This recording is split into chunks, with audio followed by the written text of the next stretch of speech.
BBC বাংলার অধিবেশন প্রবাহতে আপনাদের স্বাগত। আজ আপনাদের সাথে লন্ডন স্টুডিও থেকে আছি মানসী বড়ুয়া, আর ঢাকায় আমার সাথে থাকছেন আকবর হোসেন। বাংলাদেশের সর্বশেষ গুরুত্বপূর্ণ আপডেট সংবাদে আপনাকে স্বাগত। শুরুতেই সংবাদ শিরোনাম, পরে বিস্তারিত। প্রথমেই জানাবো আমাদের হাতে থাকা সর্বশেষ গুরুত্বপূর্ণ সবথেকে তাজা আপডেট সংবাদ। সিলেটে বিএনপির দুই গ্রুপের মধ্যে ব্যাপক সংঘর্ষ। সিলেটের বিশ্বনাথে প্রভাব বিস্তার নিয়ে বিএনপির চেয়ারপারসনের উপদেষ্টা ও নিখোঁজ এম ইলিয়াস আলী সহধর্মিণী তাহসিনা রুশদীর লুনা ও বিএনপির ভারপ্রাপ্ত চেয়ারম্যান তারেক রহমানের পররাষ্ট্র বিষয়ক উপদেষ্টা হুমায়ুন কবিরের সমর্থকদের মধ্যে ব্যাপক সংঘর্ষ চলছে। প্রায় ৬ ঘণ্টা ধরে থেমে থেমে এই সংঘর্ষ চলছে। এখনও দুই পক্ষের মধ্যে ধাওয়া পাল্টা ধার ঘটনা ঘটছে।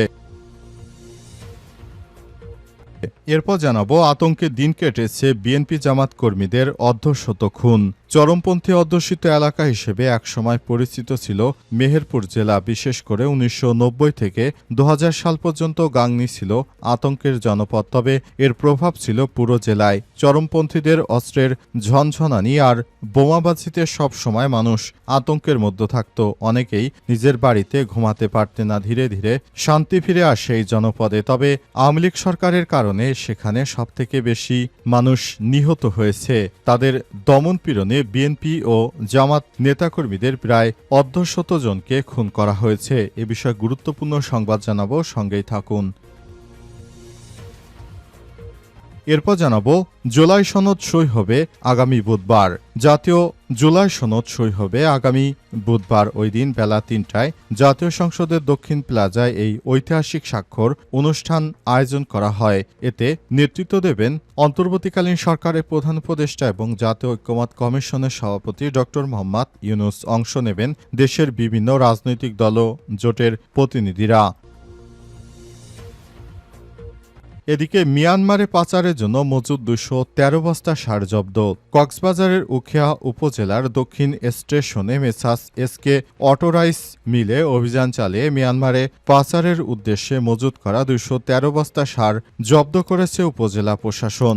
জানা গেছে প্রায় ৩০০ বস্তা সার মিয়ানমারে পাচারের জন্য তারা মজুত করে রেখেছিল। তবে ২১৩ বস্তা পাওয়া গেছে, বাকি সার এখনও উদ্ধারে প্রশাসন ব্যস্ত। জানা গেছে এসব সার মিয়ানমারে পাচার করে সেখান থেকে বিপুল পরিমাণ ইয়াবা এনে দেশের মধ্যে ছড়িয়ে দিচ্ছিল এই চক্রটি। এবং সর্বশেষ জানাবো সোলজার সিনেমায় শাকিব খানের বিপরীতে তানজিন তিশা। ঢালিউড সুপারস্টার শাকিব খান অভিনীত নতুন সিনেমা সোলজার এ নায়িকা চরিত্রে অভিনয় করছেন জনপ্রিয় মডেল ও অভিনেত্রী তানজিন তিশা।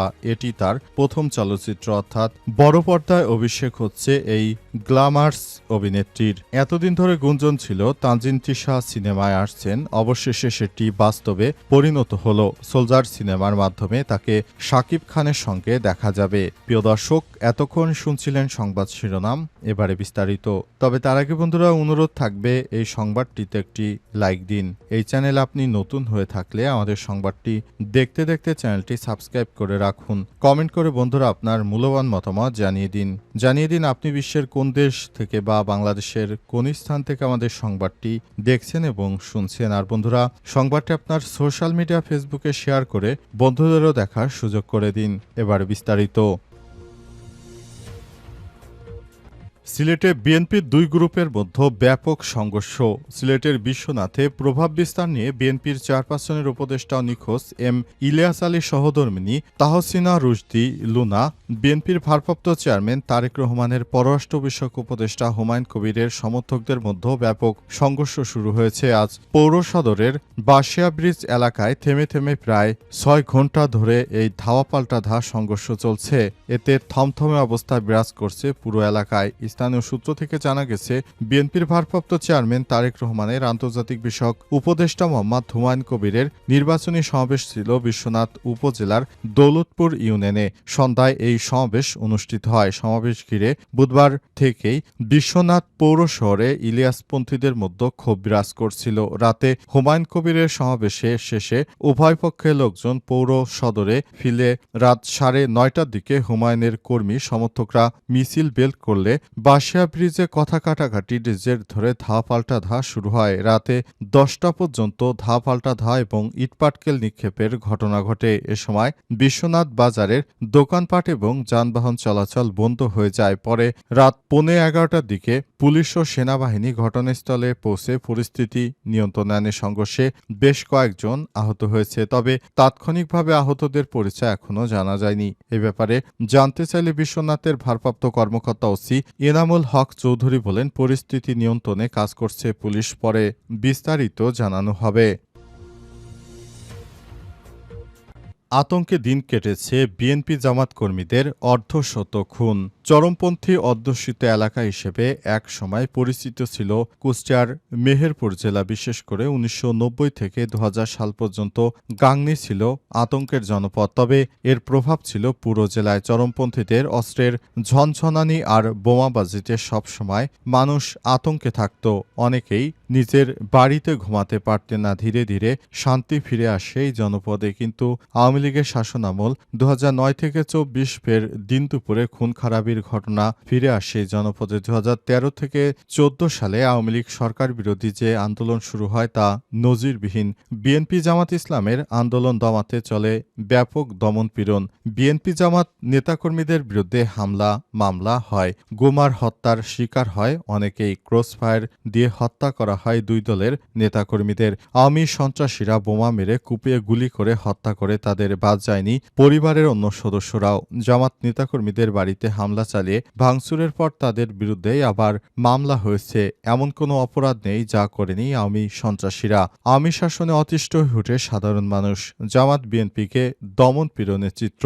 2013-14 সালে স্বৈরাচারী আওয়ামী লীগ সরকারের আমলে সরকার বিরোধী আন্দোলন প্রবল আকার ধারণ করে মেহেরপুরে। এ সময় ব্যাপক নির্যাতন ও নিপীড়ন চলে। বিএনপি জামাত নেতাকর্মীদের উপর হামলা মামলা খুনের ঘটনার সাক্ষী হয়েছে হাজার হাজার বিএনপি নেতা। জুলাই সনদ সই হবে আগামী বুধবার।